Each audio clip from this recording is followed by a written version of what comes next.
Hello বন্ধুরা, আমি যেভাবে করি সেভাবে দেখাচ্ছি মাংসের ঝোল।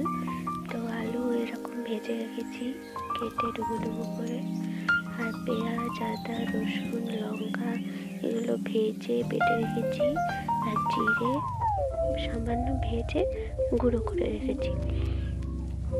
এরপর কড়াইয়ে তেল দিলাম, দিয়ে এতে জিরে আর লঙ্কা কাঁচা লঙ্কা ফোড়ন দেবো।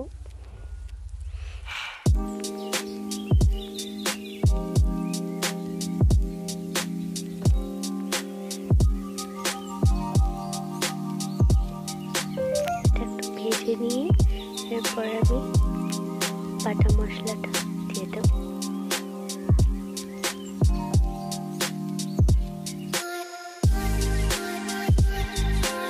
মশলাটা ভাজা গেছে, একটুখানি কষিয়ে নেবো ভালো করে।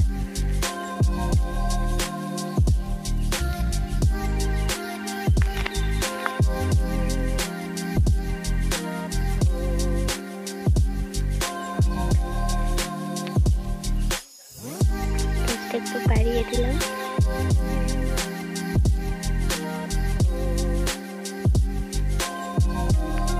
এরপর এতে আমি হলুদ লবণ পরিমাণ মতো দিয়ে কষিয়ে নেব।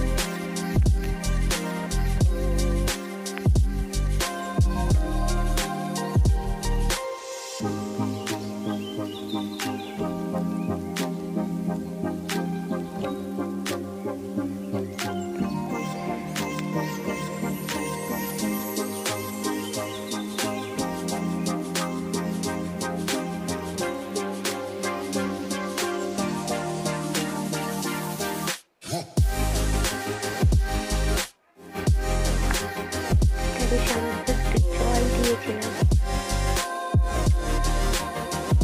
এরপরে এই ভাজা জিরে গুঁড়োটা দিয়ে দেবো।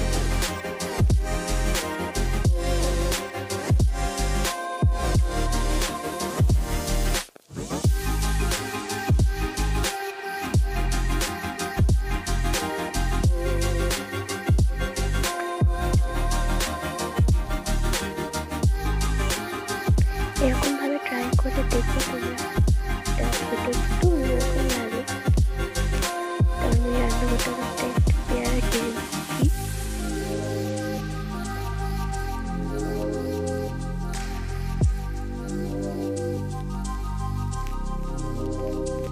দেখতে পাচ্ছ মশলাটা ভালো করে কষানো হয়ে গেছে।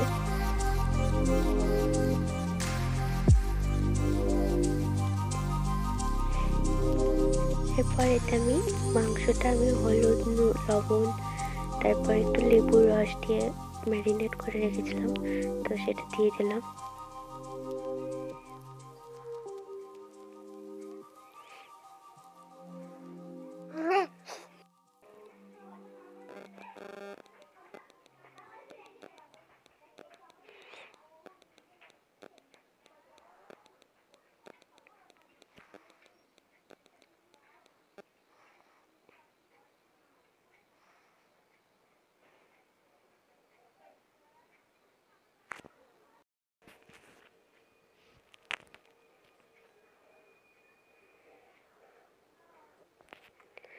মাংসটা ভালো করে কষিয়ে নেব। এরপর আলুগুলো দিয়ে দিলাম।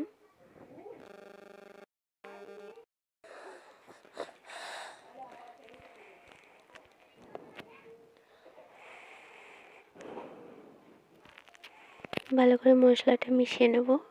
এবার একটু ঢাকা দিয়ে আমি এটা কষিয়ে নেব একটু।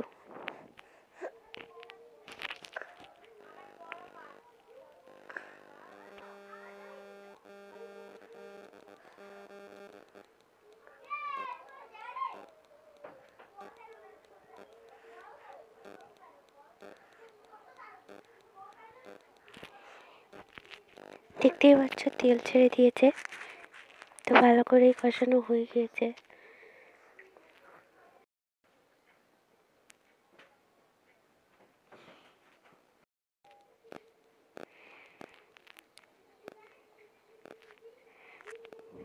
আমি এখানে এক পিস তুলে দেখাতে চাইছিলাম, কিন্তু খুন্তিতে উঠছিল না।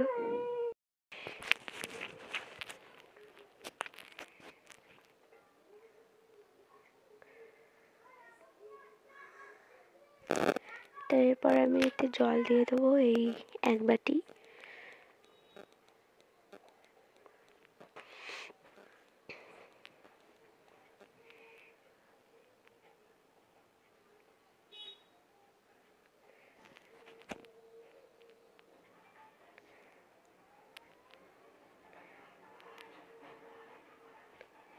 একটু স্বাদের জন্য আমি এখানে একটু মিট মশলা ব্যবহার করেছি, একটুখানি মিট মশলা দিয়েছি, বেশি না।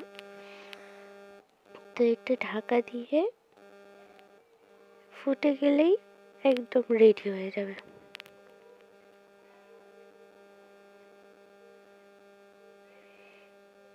তো ভিডিওটা আমি লাস্ট অবধি কন্টিনিউ করতে পারিনি, তো প্রথমে যে ছবিটা আছে সেটাই লাস্ট, মানে দেখতে যেরকম হয়েছিল সেরকম।